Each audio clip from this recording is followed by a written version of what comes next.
Hello and welcome to this video. Today I will share with you how to get a refund in NVIDIA GeForce membership.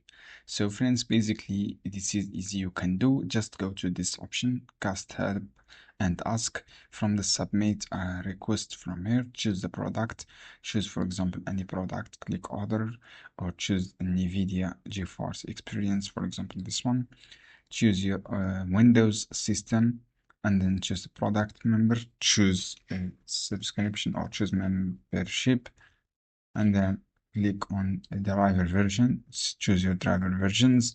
From the question here, write this one: I want to get my refund on my subscription. So friends, on my subscription. After that, click any attachment if you have, and then click continue. So friends, this is supporting a request.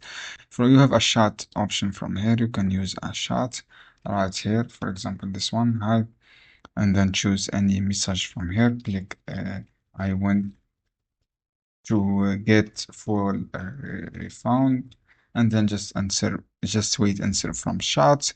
Write your subject from here, as I say, write your first name, select your product, your first now, and then click submit, write your email. So friends, this is how you can do. I hope this guide helpful for you. Don't forget, give like and give share this